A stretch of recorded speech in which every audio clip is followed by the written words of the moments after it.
el empeño que ustedes están realizando para llevar a cabo nuestra conferencia, de la cual es la segunda de un ciclo de 4 que están realizando ustedes, y tengan la seguridad de que independientemente en donde nos encontramos, la disposición de la doctora Felipa para seguir apoyando a todos ustedes, los universitarios, que estudian nuestras 3 licenciaturas en Historia, en Sociología y en esta ocasión también de Derecho, pues puedan seguir avantes en el perfeccionamiento de su licenciatura disciplinar.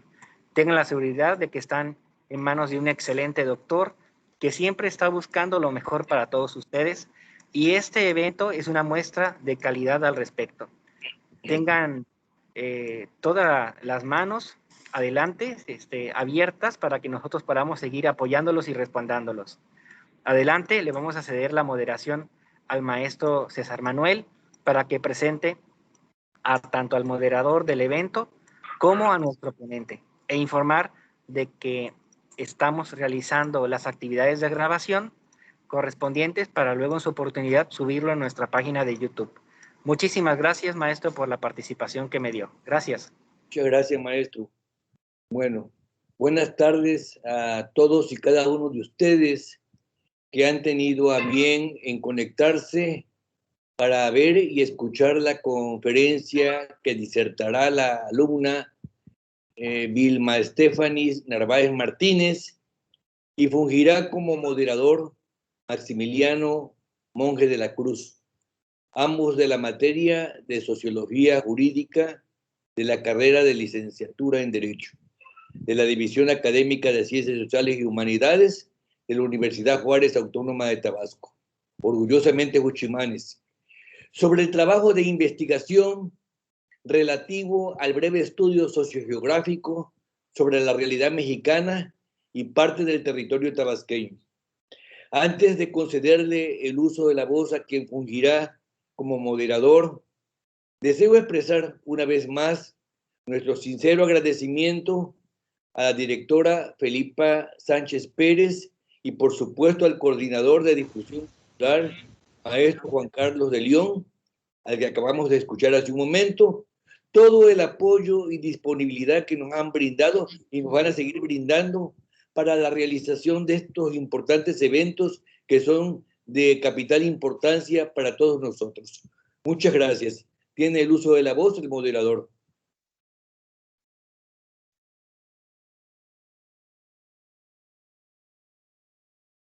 Adelante, Porta.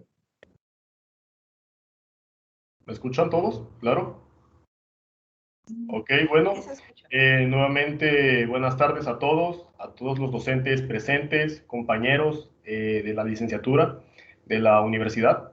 Bueno, a continuación vamos a presentar un tema muy importante a cargo de nuestra compañera, la licenciada Vilma Stephanie Narváez Martínez, de la licenciatura en Derecho del segundo ciclo en el área de lo que es Sociología Jurídica. Vamos a ver lo que es el entorno sociogeográfico, disculpe, en el estado de Tabasco. Le cedemos el uso de la voz a la licenciada. Cualquier duda, pregunta, pueden tomarla en lo que es en la caja de comentarios. Dudas también en el transcurso de la exposición. Le cedo la palabra a la licenciada Vilma. Licenciada, tiene la palabra. Gracias. Bueno, mientras pones las diapositivas, para empezar, quiero agradecerles primero que nada su tiempo y que hayan asistido a esta ponencia. Espero que yo les pueda transmitir con claridad el conocimiento y que les sirva esto para su día a día. Y nada más, quiero agradecerles mucho su participación y pues su atención y tiempo.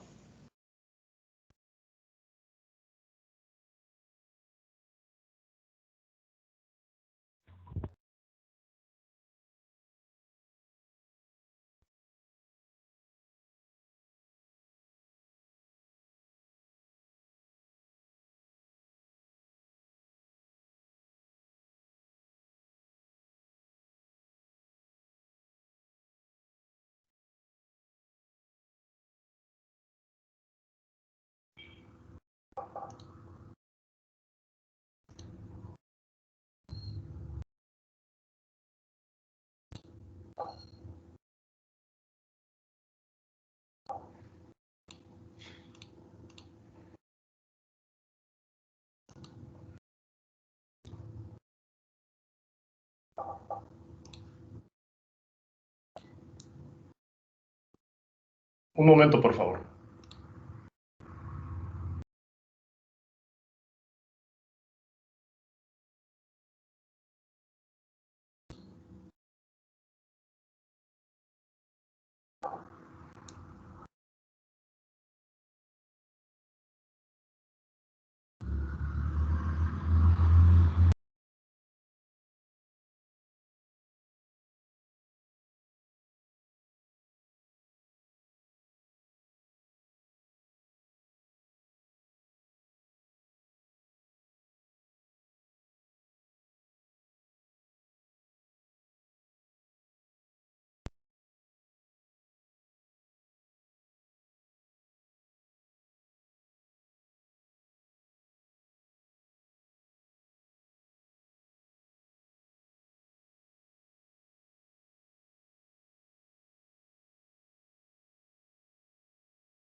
Tardes. ¿Pueden confirmar si ya se ve mi pantalla? Buenas tardes. Sí, ya se ve. Okay. Bueno, como podrán ver, el título de la ponencia es un breve estudio sociogeográfico sobre la realidad mexicana y parte del territorio tabasqueño. El tema lo voy a desarrollar en 3 puntos. Los primeros 2 voy a tratar sobre 2 sociólogos muy importantes mexicanos que aportaron grandes conocimientos a la sociología, y también les adjuntaré estudios hechos por ellos donde utilizaron la sociología para la respuesta de un fenómeno social, así como también integraron lo que es la sociogeografía. Y el tercer punto va a ser un bosquejo de la sociogeografía en nuestro estado, es decir, esa relación que hay entre el medio físico y cómo nos impacta a nosotros como sociedad. ¿Podrías pasar a la siguiente diapositiva, por favor? Bueno, Lucio Mendieta y Núñez fue un sociólogo y jurista mexicano nacido en 1895 y que muere en 1988. Él fue uno de los responsables de la transformación institucional que se le dio a la sociología en el siglo XX, y es considerado el líder de la institucionalización de la sociología en México como una disciplina ya autónoma e independiente, reconocida a un nivel universitario. ¿Qué quiero decir con esto? Que pues ya se reconoce como tal, como una disciplina, y ya se da como una profesión, porque antes solo se relacionaba con otras disciplinas, no era como tal una ciencia. Entonces Lucio la empieza a dotar de ciertos recursos materiales y humanos para que ésta ya fuera reconocida como una disciplina científica en nuestro país. ¿Puedes pasarle la diapositiva, por favor?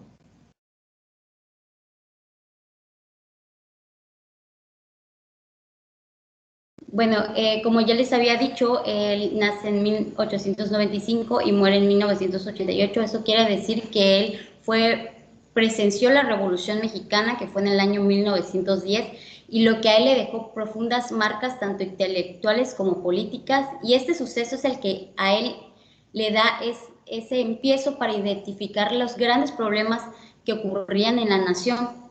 Entonces, él tenía la idea de que la sociología iba a servir como un instrumento práctico y racional capaz de contribuir a esa reconstrucción económica y social que necesitaba el país. Bueno, en este sentido es posible afirmar que la sociología y las ciencias sociales en sí en México pueden ser como una consecuencia de la revolución, porque ese desajuste de estructuras sociales que causó la revolución, esa crisis que causa en la sociedad, pues es lo que da el pie al desarrollo de la sociología. ¿Podrías pasar de diapositiva?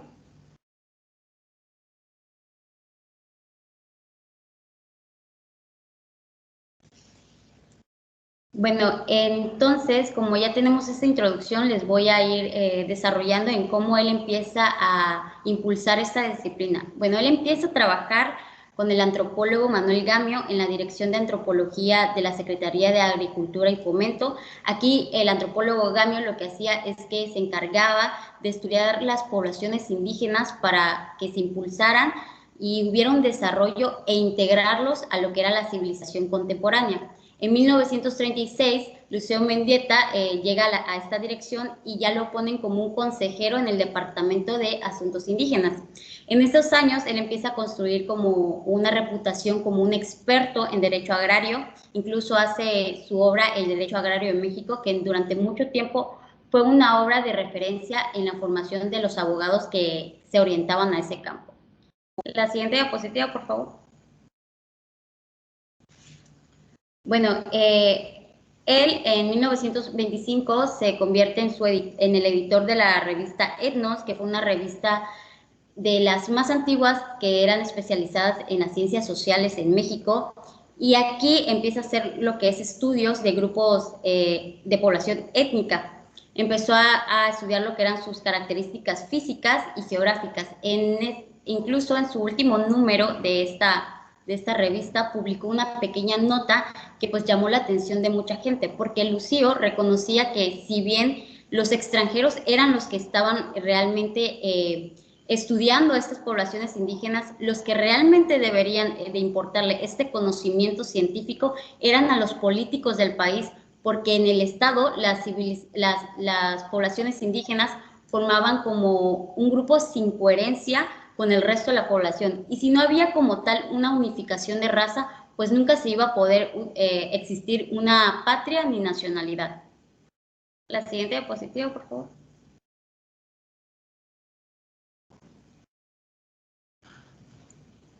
Bueno, en este tiempo él empieza a construir su discurso, lo que iba a ser la justificación para que la sociología ya se tomara como una ciencia y se institucionalizara en México. Él empieza a referirse que la sociología y las ciencias sociales iban a ser los instrumentos cognitivos más adecuados para que el país se volviera a encaminar a la ruta del progreso y a la modernización.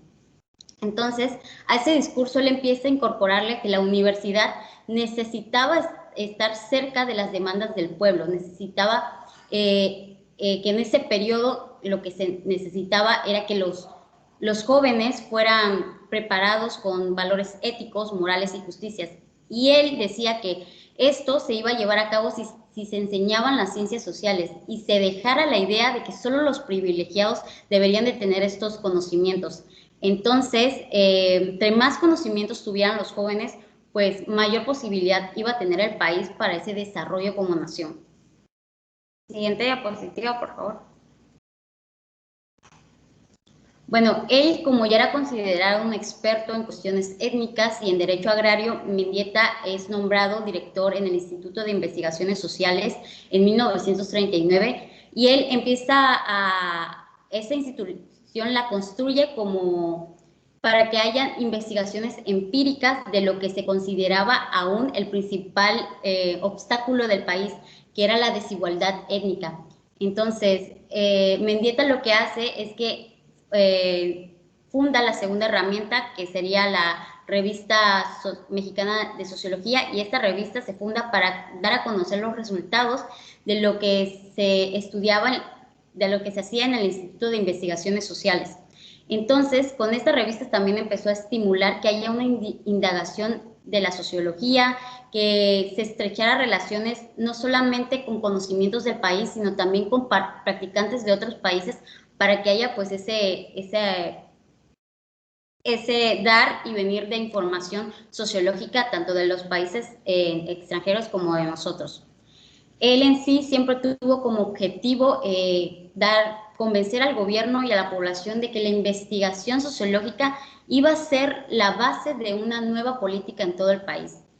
La experiencia de haber sido él tanto un testigo de la Revolución Mexicana como esa experiencia laboral con los grupos etnios fue lo que a él le dieron esa posibilidad de convertirse en el líder institucional de lo que es la sociología en México. ¿Podrías pasar la diapositiva, por favor?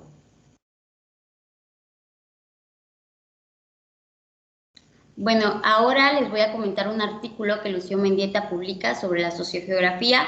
Recuerden que pues todo lo que establece en este artículo es en base a lo que se conocía en esa época, y que en nuestra actualidad pues ya se ha ido avanzando en los estudios sociogeográficos. Bueno, Lucio Mendieta afirmaba que la primera condición para un estudio sociogeográfico en México es que se necesitaba conocer precisamente nuestro medio geográfico, pero que en ese tiempo pues el conocimiento era deficiente, que ni siquiera se sabía con exactitud cuánto había de territorio en nuestro país. También afirmaba que habían lugares no estudiados geográficamente y que incluso los hombres no habían entrado en esos lugares. Sin embargo, él sabía que nuestro territorio era variado, que tenía grandes cordilleras, extensos valles, regiones desérticas, diferentes climas, en tierras mineras, petroleras, de gran riqueza y otras de no tanto. Entonces, la geografía de México en un aspecto o punto de vista sociológico significa diversidad. Esta diversidad es la que influye que haya la diferencia técnica, étnica y política en nuestra población. Se remonta a la época prehispánica y dice que esta diversidad fue lo que favoreció que en ciertas partes haya una concentración y en otras un aislamiento de grandes núcleos indígenas. Entonces, esto a su vez determinó que haya pues una diversidad de costumbres, lenguas, idiomas y formaciones políticas. Y también pone como ejemplo la época colonial, que dice que este factor, el factor geográfico, pues impidió que haya una completa fusión de razas y de cultura, a pesar que los españoles y los indígenas tuvieron de convivencia 3 siglos, pues como tal no hubo una fusión completa. Entonces, este factor también determina que haya una distribución de población irregular, porque por ejemplo en la época colonial, los españoles, como los saqueadores que eran, obviamente se establecieron sus grandes ciudades en regiones mineras y donde había gran riqueza agrícola. Y se distribuyó de una manera irregular porque en ciertas partes había demasiada gente y en otras pues estaban casi desérticas. Y como en otras partes se quedaron habitadas casi exclusivamente por indígenas. Esta distribución irregular hace que pues tenga diversas consecuencias políticas y sociales. Y esto pone como ejemplo la guerra que pasó contra Estados Unidos entre 1846 y 1848, donde México pierde regiones porque prácticamente estaban deshabitadas. Entonces, Estados Unidos se les hizo fácil enviar tropas y presionar a México para retirarse de esas tierras. Entonces, esta presencia de influjo indirecto, que es el medio geográfico, aunque no es como tal la única determinante, nos damos cuenta que sí fue un factor de gran importancia. También el medio geográfico ha sido uno de los factores que atrajo el capital extranjero para la explotación de las riquezas naturales, ya que pues en ese tiempo la población nacional pues era incapaz de poder explotar sus tierras. Entonces determinó que haya ese carácter de economía, esa influencia de los países extranjeros, tanto en la política interior como en la internacional. ¿Podrías pasar a la siguiente diapositiva, por favor? Ahora les voy a hablar sobre el segundo sociólogo, que es Carlos Echanove Trujillo. Bueno, él es un sociólogo, historiador y ensayista. Él nace en Mérida, y se muda a la Ciudad de México porque, entre otras cosas, porque quería conocer personalmente al maestro Antonio Caso, que él admiraba mucho. Incluso él había publicado una serie de artículos sobre el pensamiento sociológico y filosófico que tenía Antonio Caso. Entonces, ellos llegan a hacer una amistad y esta amistad sería un factor decisivo en la formación sociológica del abogado Carlos Echanove, porque es el maestro Antonio Caso quien lo recomienda para dar clases en la Universidad Nacional Autónoma de México, y es ahí donde él imparte la materia de Sociología General en la Facultad de Derecho y Ciencias Sociales. Y cuando se funda lo que es la Escuela de Trabajadoras Sociales, empieza a impartir lo que es la materia de Sociogeografía Mexicana. Cuando él se imparte esta materia, se da cuenta que como tal no había un libro designado a esta asignatura. Entonces él decide escribirlo y produce lo que es su obra Sociología Mexicana. Este libro es considerado como uno donde se resumen datos existentes sobre nuestra realidad social de la mano de la sociogeografía. Bueno, también a él se le atribuye que fundó, junto con otros hombres destacados de la ciencia, el Seminario Mexicano de la Sociología, un organismo que vino a romper contra el charlatanismo pseudosociológico, es decir, lo que se creía que era la sociología. Él empieza a impulsar de que los estudios sociológicos deberían ser estrictamente científicos en nuestro país. Siguiente diapositiva, por favor. Bueno, ahora les voy a mostrar un artículo que escribe Carlos Echanove, muy interesante. Se llama Selección de aspectos sociológicos de nuestro país. Bueno, él, al ser una persona que viene de Mérida y cuando se establece en la Ciudad de México, pues empieza a observar ciertas características que tenía el lenguaje del mexicano en el centro del país. Y él se empieza a preguntar cuál era el sentimiento o el síntoma del vocabulario que se tenía, porque se le nombraba frecuentemente a seres o cosas. Daba el ejemplo de cuando le dices vieja a una mujer, aún sea la persona más joven y bella de este mundo, o cómo se le dice escuincle, que significa perro en náhuatl, a un niño que, a pesar que tiene esa gracia y esa belleza. O también daba el ejemplo de cómo le dices trapitos a un vestido aunque fuera el más caro, o carcacha a tu automóvil aunque se trate de uno lujoso. Entonces, él decía que esas palabras trataban de suprimir los valores de las cosas o los seres que se les designaba. Y esta tendencia pues tenía una explicación, obviamente recurriendo a la sociología y a la historia. Se remota a la época colonial y dice que los hispanos fueron muy influyentes en esos sentimientos y actitudes que se le dio a la población aborigen del México central. Entonces, él dice que el español se imponía y humillaba a lo que eran la raza mulata, el mestizo o a los negros. Entonces, este acontecimiento facilitó que haya una dominación del blanco. Entonces, fomentó que también haya ese sentimiento de inferioridad del nativo al colocarlo como con una etiqueta de servidumbre. Entonces, esto fue lo que influye y les hace sentir menos válidos. Aparte, atribuye cómo España, cuando tuvo a la población de México durante su dominación, la tuvo en la más completa ignorancia. Y cuando ya México se independiza, se comprueba todo ese atraso cultural y que se sufre. Y ese impacto psíquico es lo que nos hace sentirnos inferiores e ignorantes, que en la actualidad también lo vemos. Por ejemplo, muchas veces se cree que los artículos, simplemente por ser de otros países, son mejores que los de México. Entonces, en la actualidad es fácil comprobar cómo los blancos y mestizos sustituyeron al español y ahora ellos tienen la postura dominante y empiezan a hacer sentir mal a las poblaciones indígenas. Y bueno, también él citaba en su artículo al antropólogo Jacques Soustelle, quien hablaba de Tlahuaca, que es un pueblito del Estado de México que es habitado la mitad por poblaciones indígenas de un lado y por otra por exploradores de tez blanca y mestizos, perdón. Entonces, él decía de cómo la población étnica vivía de la tierra y cómo los exploradores blancos y mestizos vivían de los indígenas. Entonces, en sí el indígena sí tenía como tal leyes que lo protegieran, pero estos, si un día querían despojarlos de su casa, lo hacían. Entonces, también daba el ejemplo de cómo el indígena vende su maíz barato y cómo se le revende muy caro a ellos.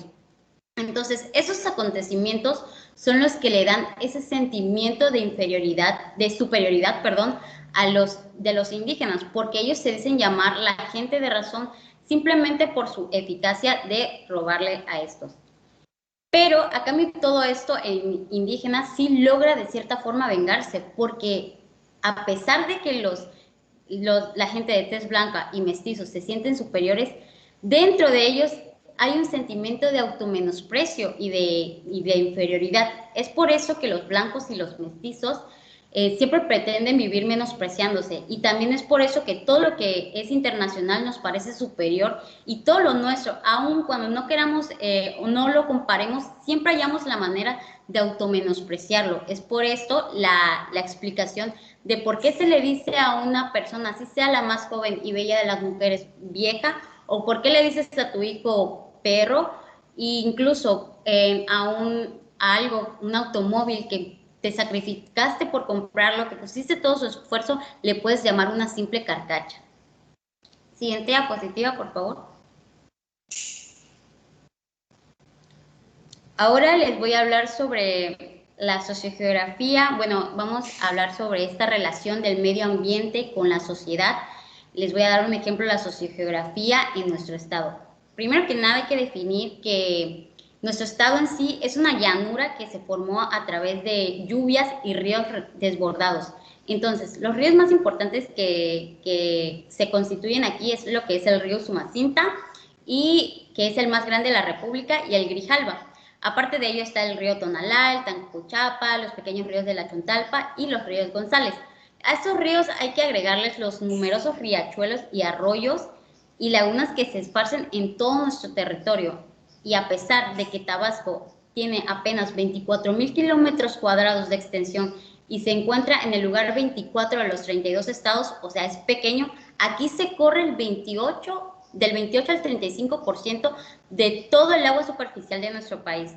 Esto se debe básicamente porque el estado es como la desembocadura de lo que es el río Grijalva y Usumacinta, y pues esto hace que se formen grandes cuerpos de agua y causen las inundaciones. ¿Podrías pasar la diapositiva, por favor? Bueno, sabiendo todo esto nos hace preguntar cómo las primeras civilizaciones se establecen aquí. ¿Por qué eligieron este lugar que tiene demasiados cuerpos de agua? Porque desde los orígenes Tabasco ha sido así, no es como que ahora haya cambiado. Tabasco siempre fue cubierto por pantanos. Y es que la primera civilización tenemos entendido que fueron los olmecas, pero con el paso del tiempo pues ellos abandonaron este lugar y llegaron otro tipo de civilizaciones, como son los chontales, que es un grupo de maya, etnia chontal, y este grupo lo que hacía es que controlaba todas las importaciones comerciales y cruzaban el territorio maya de lo que eran las costas de Quintana Roo, Yucatán, Campeche, Tabasco y Chiapas. Entonces a ellos les favorecía pues nuestro medio geográfico, porque Tabasco lo utilizaban como un puerto de intercambio. Otro aspecto sociogeográfico que podemos observar en esta civilización es que ellos construían su ciudad en el municipio de Comalcalco. Muchas veces nos podemos preguntar, y bueno, ¿por qué no en Teapa, en Jalapa o en algún otro municipio? Ellos utilizaron como ciudad Comalcalco porque era la región con mayor productividad de cacao. Entonces, también tenía una cercanía al Golfo de México, entonces le permitía como tener esa conexión con las otras ciudades mayas. Nos damos cuenta con esto de las influencias de las condiciones geográficas que dieron paso a que grandes asociaciones humanas florecieran en esta zona. Y aunque muchos piensen que no era un territorio para que florecieran sociedades, es lo contrario a esto, porque estas civilizaciones sí cubrieron su necesidad, esa necesidad que tenían de permitir el contacto con las demás civilizaciones, pues sí fue satisfecha.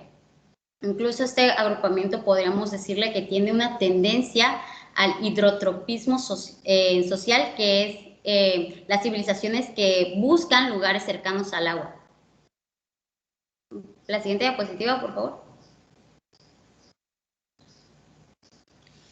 Bueno, ahora que ya sabemos un poco sobre su historia, pasemos a un fenómeno que es producido por la naturaleza del medio geográfico y que desde hace muchos años nos ha estado influyendo en nuestra vida en diferentes aspectos, y esto es la inundación. En los meses de septiembre y noviembre se alcanzan los niveles máximos de agua, causando inundaciones, tanto por las avenidas de lo que son los ríos como por las abundantes lluvias que aparecen en esta época, aunque con el cambio climático ya no hay como tal una fecha definida. Pero hay que agregarle a esto que Tabasco cuenta con elevaciones no mayores a 30 metros sobre el nivel del mar. Entonces, todo esto hace que pues haya inundaciones. Los años que se han registrado inundaciones notables son los siguientes que aparecen en la diapositiva, pueden observarlos. Y bueno, en el año 2007, el 62% del territorio tabasqueño se inundó y el 75% de su población quedó damnificada, dejando 330,000 millones de pesos en daños. Entonces, hubo múltiples factores que desarrollaron que hubiera este fenómeno, pero la causa principal es el clima, ya que en ese mes, que fue octubre, se registraron 800 milímetros cuadrados de lluvia en Tabasco, que es casi 4 veces mayor a lo normal.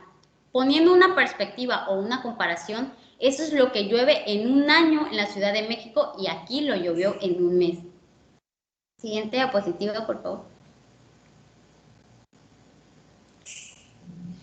Bueno, el estado de Tabasco así ha sido siempre y así siempre será. Casi todo el estado de Tabasco en sí, pues es esa llanura inundable. Otra pregunta que nos podemos hacer es, ¿por qué Tabasco creció en población a pesar de todo esto si las inundaciones que, como pudieron ver en las fechas, han ocurrido desde hace mucho tiempo? Y es que esto pasa en los años 70, cuando se descubren los yacimientos de petróleo en esta región y propiciaron lo que se le conoce como el boom petrolero. Bueno, nos damos cuenta que esta fue la causa porque antes, en 1960, apenas vivían 500,000 personas aquí en el estado de Tabasco. Cuando es 1960 y pasa el boom petrolero al 2010, la población aumentó 5 veces. Esta explosión demográfica pues fue generada porque hubo un gran flujo de inmigración debido pues al auge petrolero. Entonces podemos observar cómo este factor geográfico determinó que hay un desarrollo en la sociedad hablando demográficamente. Bueno, esta inflación demográfica trajo consigo la necesidad de construir grandes viviendas, pero como fue en muy poco tiempo, no hubo como tal una planificación a largo plazo. Y como consecuencia de ello, pues como nunca Tabasco había soportado grandes centros de población, pues hizo que se desecaran varios arroyos, vasos reguladores y pequeños cuerpos de agua. Entonces la gente empezó a construir en esos tiempos, en tiempos de seca, empezó a construir, a rellenar en esos cuerpos de agua que ya no estaban. Pero hay una frase que todos los tabasqueños conocemos y lo hemos escuchado: el agua tiene memoria. Ahí donde se construyó, y a pesar de que no se vea ningún cuerpo de agua, tarde o temprano van a volver a correr las aguas por ahí. Incluso desde la inundación del 2007, los sucesivos gobiernos que han declarado haber gastado miles de millones en obras para prevenir esto, ya sean presas, compuertas, drenes, desvíos, bordos, y pues estos tienen como objetivo pues resguardar la ciudad.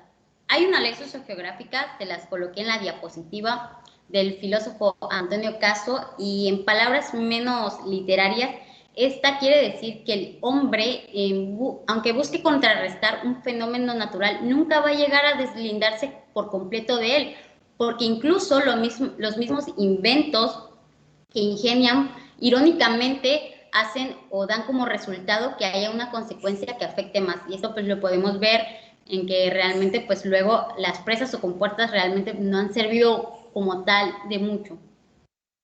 Este factor igual influye en la forma de vida y en el pensamiento de las colectividades humanas de Tabasco. Y bueno, por ejemplo, observamos cómo las partes altas de Tabasco tienden a ser más costosas por su ventaja de tener menos posibilidad de que se inunde. Entonces, son ocupadas mayormente por la población que tiene una posición económica favorecida, y las personas que no tienen una posición tan favorecida, pero son estables, los que hacen es que rellenan su terreno y hacen sus casas más altas, o ponen en prioridades tener una segunda o tercera planta. Y en sí, si vemos en otros estados en que realmente no pasan inundaciones, pues creo que esta necesidad no la ponen como primordial. En las fechas de septiembre y diciembre se empiezan a preparar las familias. Vemos cómo es algo que ya lo tenemos como arraigado y que es un reflejo en sí, que cuando empieza a llover 2 días seguidos, las familias lo que empiezan a hacer es alzar sus muebles, guardar sus cosas de valor, papeles, documentos, al igual que las instituciones se empiezan a preparar para los albergues, empiezan a recaudar comida enlatada, colchonetas, entre otras cosas. ¿Podrías pasar la diapositiva, por favor?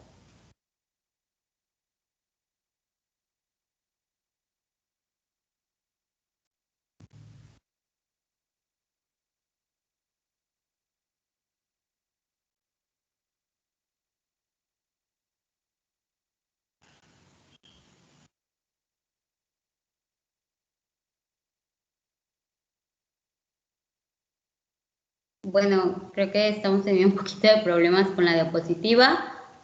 Disculpa, tengo un detalle técnico. Bueno, les voy a explicar y ya cuando aparezca, pues ahí lo observan. Pero pues bueno, en sí se puede observar también la solidaridad que hay cuando ocurren estos fenómenos naturales de los tabasqueños, que aún sin conocer a las personas, pues muchos se ayudan, prestan sus lanchas, sus tractores o todo tipo de transporte que ayude pues a trasladar familias a albergues o lugares donde no estén inundados. Y también lo podemos observar cómo empiezan las donaciones de despensas o monetarias. Entonces, muchos de nosotros ya hemos pasado esto y por eso quizás ayudamos, o otros simplemente porque saben que les puede pasar. Entonces, nos damos cuenta cómo el medio ambiente y o sea, el físico también caracteriza el grupo humano y observamos cómo tienden a actuar y sus acciones al presentarse pues estos fenómenos ambientales. Bueno, ahora pues hablaremos del medio físico y cómo influye en la actividad económica. Por ejemplo, en la actividad agrícola influye de esta manera. Las abundantes lluvias representan pues un problema en la agricultura de Tabasco porque en sí esto hace que los suelos no tengan suficientes nutrientes. Hay un deslavo de nutrientes. Entonces, dicho empobrecimiento se ha incrementado pues, las constantes lluvias e inundaciones. Pero aún así Tabasco se destaca por la cosecha del cacao, el plátano, el coco, el maíz y el frijol. Y Tabasco incluso es el principal productor nacional de cacao. Además que es de los principales productores de lo que es el plátano y el coco. Y esto pasa porque el cacao, el coco, se han adaptado bastante bien a nuestra condición geográfica, porque el cacao es un cultivo poco exigente, realmente no necesita como tal un suelo con muchos nutrientes, entonces aquí pues se encuentra la mejor en calidad para su desarrollo. Lo mismo pasa con el plátano. Este es hasta beneficiado por nuestro clima porque se necesita, el cultivo del plátano requiere mucha agua, entonces las abundantes lluvias pues ayudan a que el plátano se desarrolle. Obviamente, como tiene cosas buenas, tiene cosas malas, por ejemplo, que no se da en todas las temporadas debido a nuestra condición, tanto del suelo como del clima, los cultivos de maíz y frijol, porque el clima, pues como es cálido, húmedo, no permite que tenga pues ese sano desarrollo. Y las abundantes lluvias traen problemas de inundación. Pero no todo es malo, ya que igual nuestro medio físico hace que seamos el segundo estado con mayor producción de petróleo, y la actividad petrolera es eminentemente espacial, o sea, es geográfica, porque esta no se puede establecer en todo el territorio mexicano, se va a establecer y se va a desarrollar en un determinado territorio que cumpla con cierto medio físico, que es pues tener petróleo. En la diapositiva podrán observar cómo somos el segundo estado con mayor producción de petróleo y gas. Y bueno, nos damos cuenta cómo el medio físico es un factor crucial en nuestra actividad económica, nos trae tanto desventajas como ventajas. Bueno, todo esto pues es un ligero bosquejo de la sociogeografía en nuestro estado, en cómo esto demuestra qué tan importante es el factor físico, aun cuando muchas veces pasamos por desapercibido si observamos a detalle y analizamos, nos damos cuenta que en muchos aspectos de nuestra vida influye y que es muy importante siempre aplicar este estudio de la sociogeografía para entender las condiciones sociales de nuestro país. Sería todo de mi parte, espero que haya entendido la información, espero que les haya ayudado el conocimiento y pues que observen la importancia del medio sociogeográfico.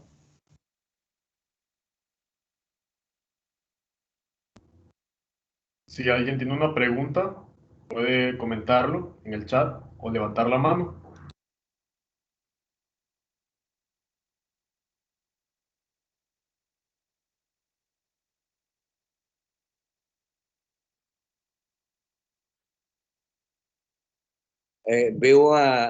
Quiero saludar con mucho placer a la maestra doctora Patricia Ordóñez León, que nos acompaña y fue nuestra invitada de honor.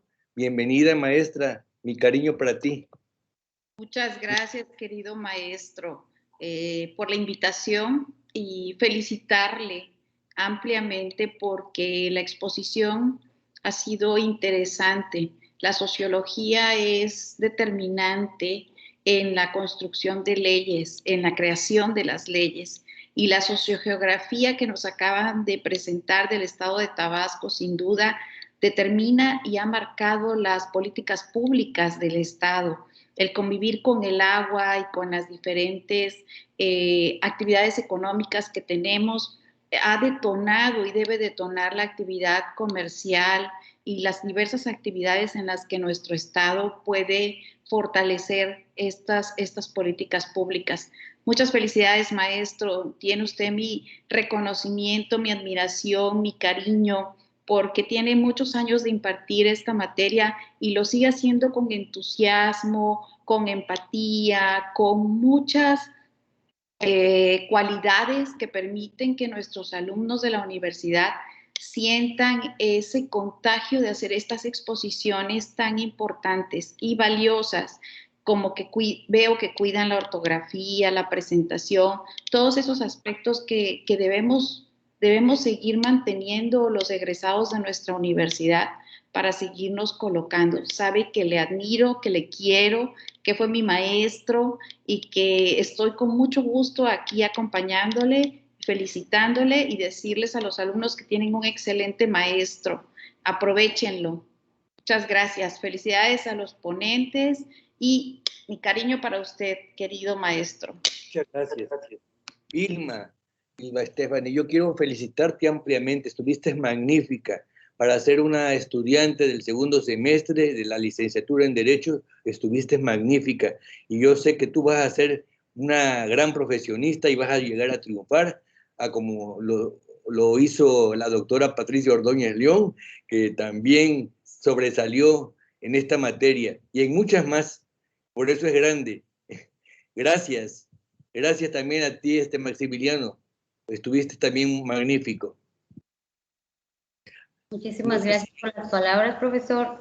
Demasiadas gracias por su apoyo, por haberme incitado a hacer esta ponencia. La verdad es la primera vez que hago algo así y le agradezco por su apoyo porque siempre estuvo al pendiente y siempre me brindó pues ese apoyo que necesitaba para cualquier cosa. Es que le doy demasiadas gracias por sus palabras y por su atención. Magnífica, Vilma, magnífica. No sé si alguien quiere hacer algún comentario respecto a la ponencia, que quiera preguntar algo, lo puede hacer con toda confianza. Puede comentar en el chat o puede levantar la mano.